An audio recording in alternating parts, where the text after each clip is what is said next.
Good afternoon. Today is September 25th, 2024, 22nd day of my protest in front of Karnataka Pradesh Congress Committee, the Congress office which is on Queens Road, Bangalore.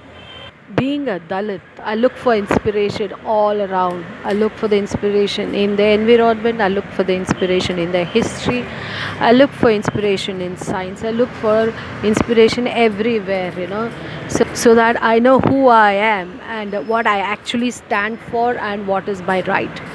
So in this when I in this search or in this quest for me to understand the world, understand my part in this world as a Dalit, I went into the history of African Americans and how they fought for their independence.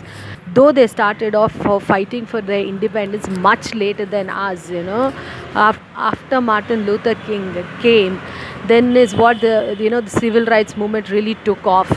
But we started this fight way before. Baba Saheb Ambedkar started this fight way before. One difference I see that is, after Dr.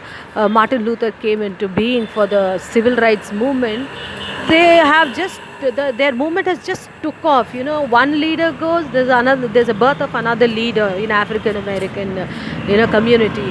One leader goes, there's another one. But what about us? Have you ever seen across India a leader like Baba Saheb Ambedkar, who could unite India from north to south, east to west, and take us forward? After Baba Saheb Ambedkar has left us, our movement has kind of just stopped. I can't say stop, maybe it's slowed down. It's slowed down very much, because if you see African American people, how they're fighting, they're not only fighting, you should see the kind of research they have done when it comes to African American, movements, their rights, all those things. They've done a lot of, they've done so much of research and discrimination only. Tell me in India how much of research has been done for, in the discrimination of SC, ST. Yes, we have facts. This many children are dropped out of the school. This many children, are getting harassed, or, this many Dalit women are raped and things like that. You have data. Kind of solution they're putting forward in the research. How much of it has really been implemented in the society? How much of the research has, gone forward? I don't see nothing like, African Americans. They're actually doing research, implementing on their society, finding out the flaws again, again trying to find out much finer solutions, again trying to implement. They're going ahead. The whole world is as if it's like, the whole world is going at the speed of the light, but only we Dalits, we are just moving so slow, like a bullock cart. When are we going to catch up with I think we are one of the last kind of people who have left out on the development and research and moving forward. We are not catching up with the pace of the development that's happening in this world. We should not pinpoint on the upper caste. We should not do that. The fault lies in us. We should own up the fault. We are lacking the organizing skills. We are lacking the uniting skills. Here only, if you see, tell me one Dalit who sat with me, sat here and fought with Mr. D.K. Shivkumar and asked, why don't you give her a chance? Why don't you fight for this case? Who has done that? Like that. We are always divided. Divided, we fall. United, we stand. So this is the time to unite everyone in India. As we have got stuck in a rut. We need a huge push now to move forward. So you have to move forward. You have to thrust this forward no matter what. This is the time.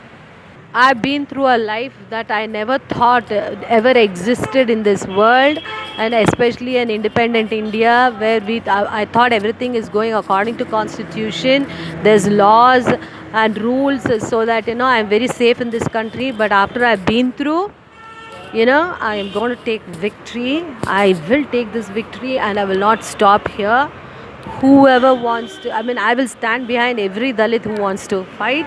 I will ensure there will be more victories for my people, and we will win this time. Whoever wants to fight, I will stand with you as a sister. I will stand with you. I will fight with you, and let's ensure that our other brothers and sisters will get the justice as well. I'll read you a poem which is one of my favorite poems, which is called Still I'll Rise by Maya Angelou. You may write me down in history with your bitter, twisted lies. You may trod me in the very dirt, but still, like dust, I'll rise. Did you want to see me broken? Bowed head and lowered eyes? Shoulders falling down like teardrops, weakened by my soulful cries. You may shoot me with your words, you may cut me with your eyes, you may kill me with your hatefulness, but still, like air, I'll rise. Out of the huts of history's shame, I rise. Up from a past that's rooted in pain, I rise. Leaving behind nights of terror and fear, I rise. Into a daybreak that's wonderfully clear, I rise. Bringing the gifts that my ancestors gave. I am the dream and hope of the slave. I rise, and I rise. This poem basically is like one of the songs that came in in late 1990s, which was like, you'll knock me down but I'll get up again, you'll never gonna keep me down. So it's a poem of resilience and dignity of the blacks in the white community in America. So that is what I also feel, because we also have been oppressed here in India. They might try hundreds of tricks on us, hundreds of way to put us down, but still, like air, we will rise this time. Thanks for the education that we've received, that we moved away from ignorance and come into knowledge, awareness, and we've also moved away from darkness and we've come into light. And unfortunately, our brothers and sisters who are in upper caste also have to now move away from ignorance and move towards the knowledge.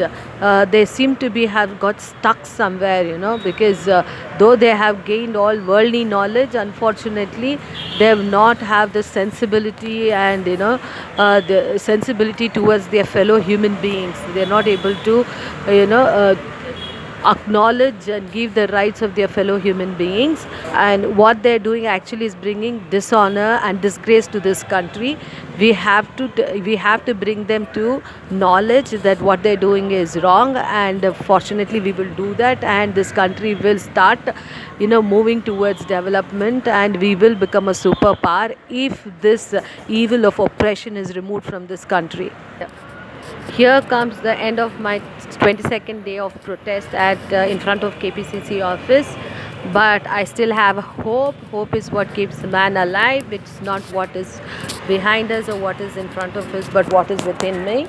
I know that I'm going to fight, and until I get the justice, I'm not going to leave these people. I'm going to come back here, torment them, and ensure that give me the justice.